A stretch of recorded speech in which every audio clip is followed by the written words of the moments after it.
Lalu majulah semua orang Israel, dari Dan sampai Bersheba, dan juga dari tanah Gilead berkumpullah umat itu secara serentak menghadap Tuhan di Mispa.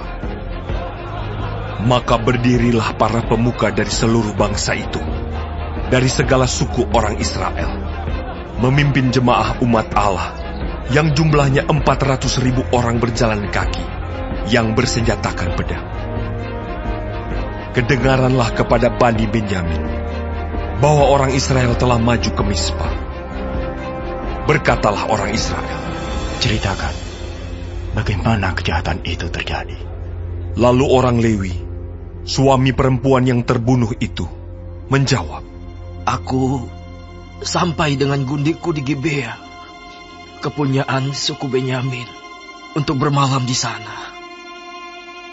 Lalu warga-warga kota Gibea itu mendatangi aku dan mengepung rumah itu pada malam hari untuk menyerang aku. Mereka bermaksud membunuh aku. Tetapi gundikku diperkosa mereka sehingga mati. Maka kuambillah mayat gundikku, kupotong-potong dia, dan kukirimkan ke seluruh daerah milik Musa ke orang Israel. Sebab orang-orang itu telah berbuat mesum dan berbuat noda di antara orang Israel. Sekarang kamu sekalian, orang Israel, telah ada di sini. Berikanlah di sini pertimbanganmu dan nasihatmu. Kemudian bangunlah seluruh bangsa itu dengan serentak, sambil berkata, Seorang pun daripada kita takkan pergi ke kemahnya. Seorang pun daripada kita takkan pulang ke rumahnya. Inilah yang akan kita lakukan kepada Gibea, memeranginya dengan membuang undi. Kita akan memilih dari seluruh suku Israel 10 orang dari tiap-tiap 100, 100 orang dari tiap-tiap 1.000, 1.000 orang dari tiap-tiap 10.000 untuk mengambil bekal bagi laskar ini, supaya sesudah mereka datang dilakukan kepada Gibea Benyamin setimpal dengan segala perbuatan noda yang telah diperbuat mereka di antara orang Israel. Demikianlah orang Israel berkumpul melawan kota itu. Semuanya bersekutu dengan serentak. Kemudian suku-suku Israel mengirim orang kepada seluruh suku Benyamin dengan pesan, Apa macam kejahatan yang terjadi di antara kamu itu? Maka sekarang serahkanlah orang-orang itu, yakni orang-orang Dursila yang di Gibea itu, supaya kami menghukum mati mereka, dan dengan demikian menghapuskan yang jahat itu dari antara orang Israel. Tetapi Bani Benyamin tidak mau mendengarkan perkataan saudara-saudaranya, orang Israel itu. Sebaliknya, Bani Benyamin dari kota-kota lain berkumpul di Gibea untuk maju berperang melawan orang Israel. Pada hari itu, dihitunglah jumlah Bani Benyamin dari kota-kota lain itu, 26.000 orang yang bersenjatakan pedang, belum termasuk penduduk Gibea, yang terhitung 700 orang pilihan banyaknya. Dari segala laskar ini, ada 700 orang pilihan yang kidal, dan setiap orang dari mereka dapat mengumban dengan tidak pernah meleset sampai sehelai rambut pun. Juga orang-orang Israel dihitung jumlahnya, dengan tidak termasuk suku Benyamin, ada 400.000 orang yang bersenjatakan pedang. Semuanya itu prajurit. Lalu orang Israel berangkat dan maju ke Betel. Di sana mereka bertanya kepada Allah, Siapakah dari kami yang lebih dahulu maju berperang melawan Bani Benyamin? Jawab Tuhan, Suku Yehudalah lebih dahulu. Lalu orang-orang Israel bangun pagi-pagi dan berkemah mengepung Gibea. Kemudian majulah orang-orang Israel berperang melawan suku Benyamin. Orang-orang Israel mengatur barisan perangnya melawan mereka dekat Gibea. Juga Bani Benyamin maju menyerang dari Gibea dan menggugurkan ke bumi 22.000 orang dari antara orang Israel pada hari itu.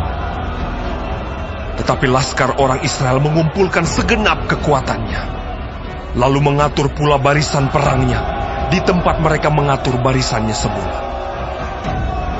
Kemudian pergilah orang-orang Israel, lalu menangis di hadapan Tuhan sampai petang. Sesudah itu mereka bertanya kepada Tuhan, Akan pergi pulakah kami berperang melawan Bani Benyamin,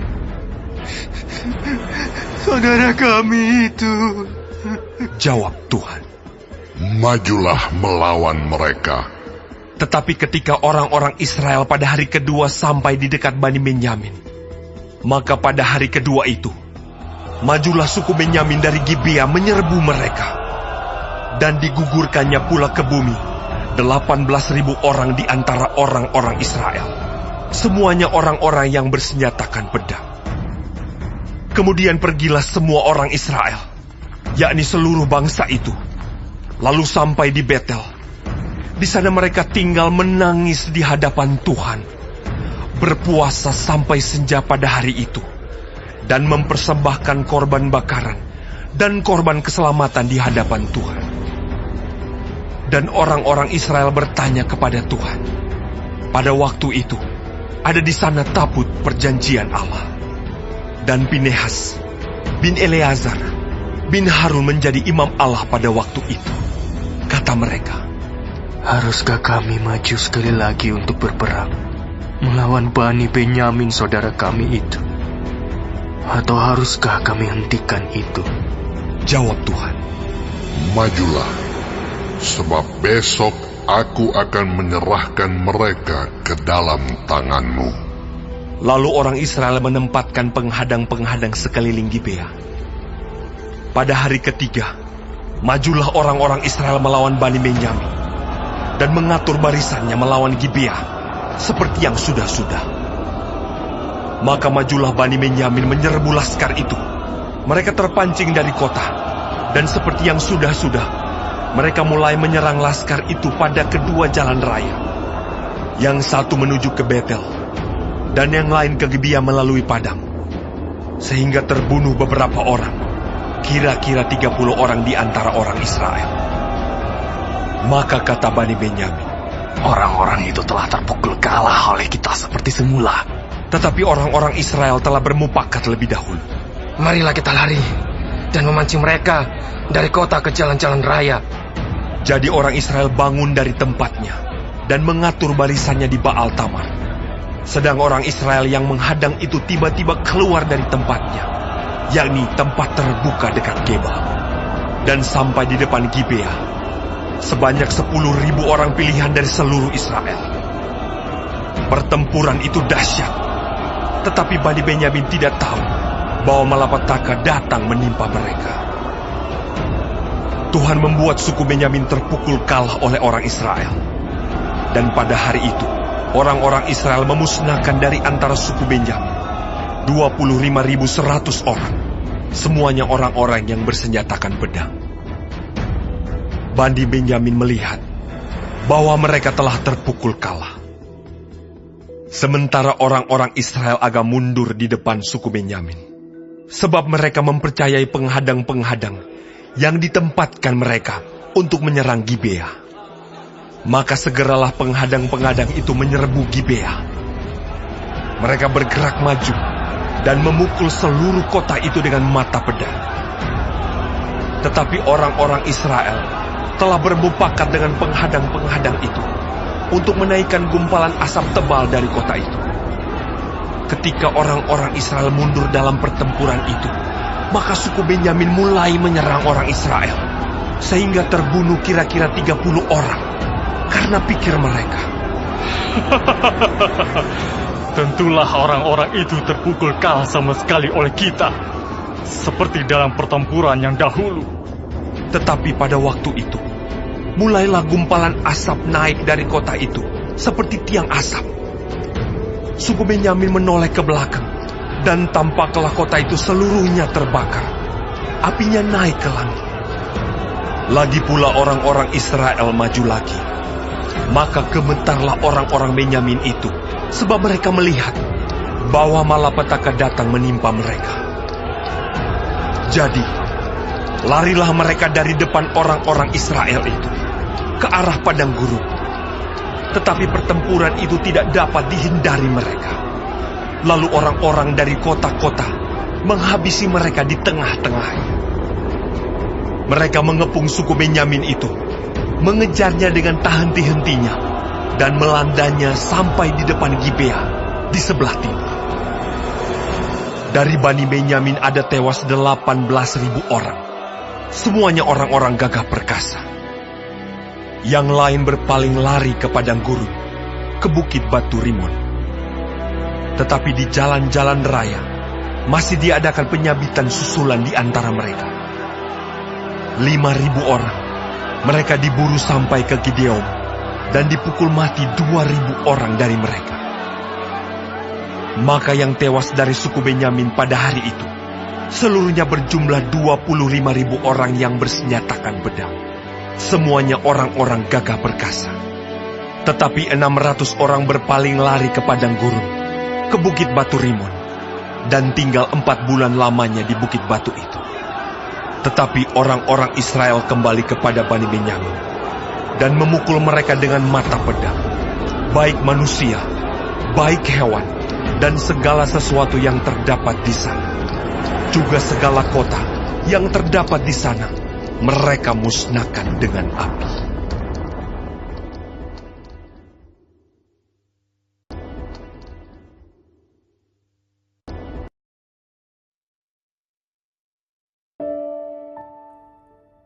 Shalom, saudara-saudaraku yang kekasih di dalam Tuhan Yesus Kristus. Puji Tuhan kalau kita masih diberi kesempatan hidup hari ini dan dapat mempelajari firman Tuhan dari Hakim-Hakim 20 tentang peperangan orang Israel melawan suku Benyamin. Tuhan Yesus memberkati.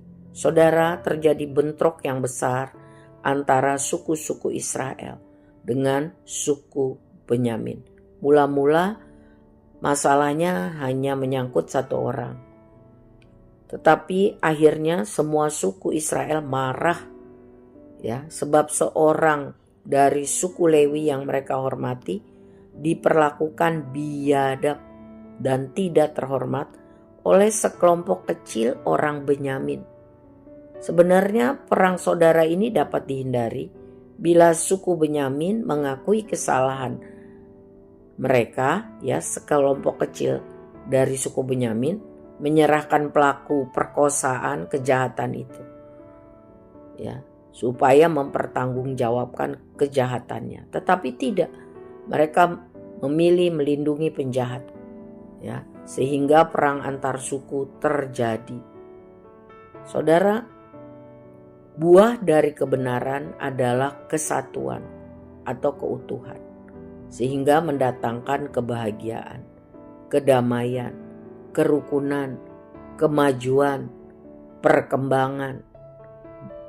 Intinya adalah hidup dalam kebenaran. Kitab Hakim-Hakim menggambarkan bahwa orang Israel merosot dalam moral yang benar, hancur karena tidak lagi dipimpin oleh hakim yang benar. Mereka berbuat apa saja yang mereka anggap benar. Mereka meninggalkan perintah atau hukum-hukumnya Tuhan. Terjadi kejahatan agama, kebejatan moral. Akibatnya kehancuran bangsa karena peperangan saudara.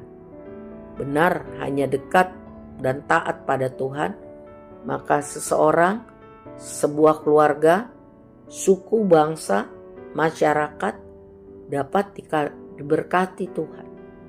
Dekat pada Tuhan dan taat perintah Tuhan. Itu kuncinya. Saudara, perang saudara itu terjadi mula-mula hanya karena kesalahan kecil, tetapi tidak diakui. tidak dipertanggungjawabkan, tidak minta maaf. Ya. Orang Lewi itu pun ada kesalahannya. Dialah yang memprovokasi suku-suku Israel. Ya, memotong jenazah, memutilasi jenazah gundiknya menjadi 12 bagian. Mengerikan sekali. Dan mengirimkannya memprovokasi tiap-tiap suku Israel. Orang Lewi ini tidak menceritakan utuh kejadian sesungguhnya, sebab sebenarnya dialah yang menyerahkan gundiknya untuk menggantikan dirinya, dipakai banyak orang. Ya. Diperkosa rame-rame. Sebelumnya orang-orang itu dari suku Benyamin itu mau melakukan homoseksual, sodomi dengan orang Lewi itu. Mengerikan. Ya. Mereka semakin jahat, semakin liar, semakin biadab. Jadi kalau kita salah, kita harus mengaku salah dan siap bertanggung jawab. Itu keberanian. Tetapi kalau salah, diam saja, tidak mau bertanggung jawab, malah lebih marah dan mengamuk, itu mendatangkan kehancuran yang lebih besar. Perang saudara tidak akan terjadi kalau ada pengakuan salah dan berani bertanggung jawab.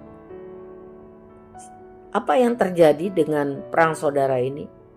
Banyak sekali orang yang terbunuh dari kedua belah pihak. Sangat merugikan. Jelas cara hidup masyarakat saat itu sudah sangat bobrok. Tidak lagi melibatkan Tuhan. Tidak takut sama Tuhan. Tidak kenal perintah Tuhan. Semuanya merasa dirinya benar. Hidup semau-maunya. Sebab itu mari kita selalu setiap hari memohon pimpinan Tuhan. Kuasa Roh Kudus membantu kita dalam segala kelemahan kita, supaya kita hidup sesuai kehendak Tuhan. Baca firman Tuhan tiap hari, renungkan dan lakukan. Jadikan firman Tuhan peta, kompas, sumber kebenaran. Dan mari kita hidup tidak ikut-ikut dengan kebobrokan, tetapi biar kita hidup menjadi garam dan terang bagi dunia yang gelap ini. Tuhan tolong kita semua saudara untuk menjadi pelaku firman. Amin. Tuhan memberkati.